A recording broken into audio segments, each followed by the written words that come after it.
Alan, you're welcome back, okay? Now we're going to continue our study on force to make it easier and clearer, especially for beginners. Force is not something you can see, it's not something you can hold, it's not an object like a solid or a liquid, right? You can't do that. But human beings can apply force, animals can apply force, even air can apply force. Everything you see moving around, there is a force making it to move.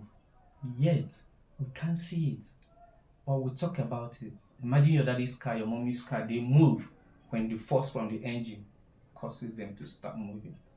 Same thing for aeroplane. You see the rockets during launch, you see them burning and flying through the air atmosphere into space.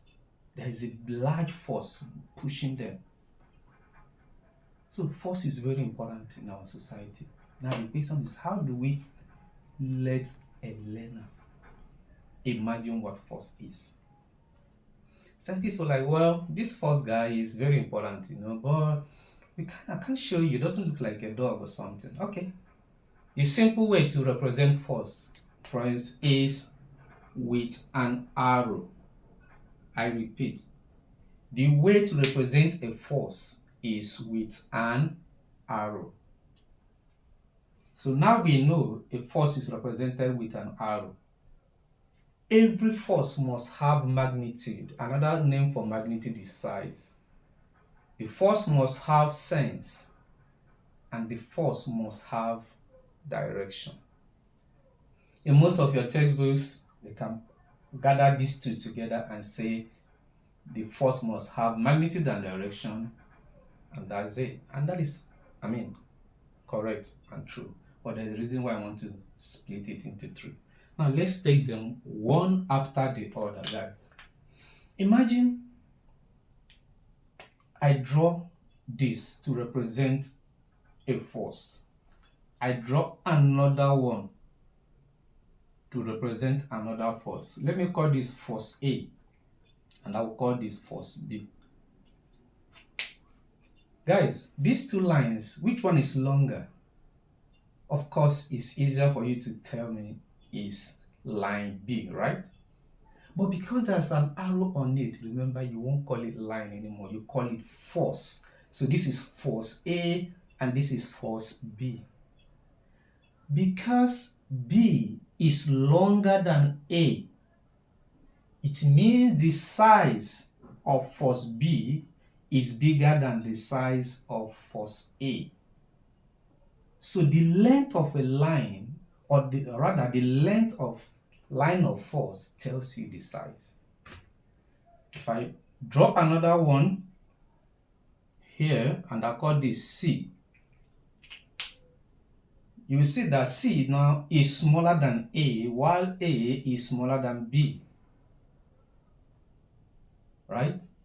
I can say C is just 2 Newton, A is 5 Newton, and I can say B is 16 Newton. But most times you must use a scale to make sure they are proportionate. I'm just giving these values offhand, okay? The most important thing you learn is the size. That number before the n, is the size of the force. If two lines of force are not equal in length, the forces are not equal. The longer the line of force, the bigger the force. Now let's talk about sense. What does it mean for a force to have sense? Now this is a football here. You from here, you kick the ball. The ball is supposed to go to the right because the force coming from your leg points to the right. So the ball will keep going this way. You see, this arrow on top is what is referred to as sense. It tells the person this is where the effect of the force will make the object go. Do you know why it's important? Now let me show you. What if that same person decides to stand on this side and kick the same ball. Without me knowing, when I see the ball moving to the left, I know that the person that kicked it was standing on the opposite side.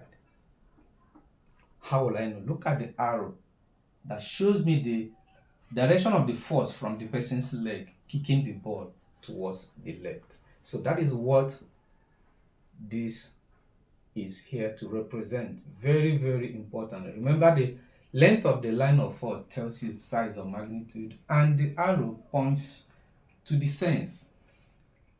Now, what is now direction? This one is important, especially when you get to SS2, SS3, where you do some calculations with force involving angles. If scientists want to measure direction of a force, they will say, okay, this is where the object was without the force, right? That we should first of all draw a horizontal line to the east. So any force applied, we are going to check what is the direction of this force starting from this east direction. For instance, another person can apply a force this way in the same direction as east. Here now, what is the angle between the two lines? 0 degrees. Another person applies a force on the same object but going in the exact opposite direction. Say this is force B. Now, what is the angle between this line of force and the east direction? What do you notice, guys? You see 180 degrees, right?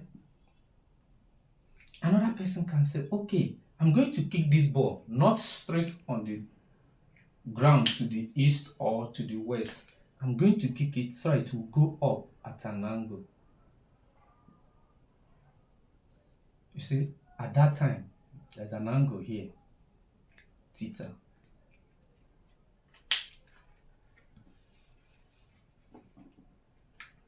Now, let me call this force C.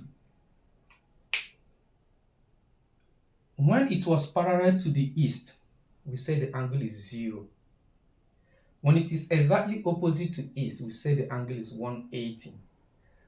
What if now that is not 180 or 0, but the value is theta?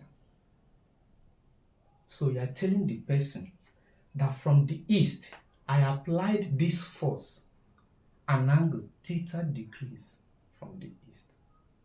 Now, because the sense of this force is pointing up, it tells you the object moved up. What if this arrow had to point down? It means the same force at an angle theta is actually pointing down. So now you understand how they say you represent a force with magnitude or size, sense, and direction. And for the last case of consideration, imagine from the ground you throw a ball vertically up. At this point, this direction you threw the ball and the east direction, the angle is 90 degrees. So this ball should be able to go vertically up. The sense tells you it's going vertically up. And the angle between the direction where the force you used to throw it and the east direction is 90 degrees. So that will remind us, guys, when we're measuring angles in physics, always start from the east, going anti-clockwise. Thank you very much, friends. I'll see you in the next video.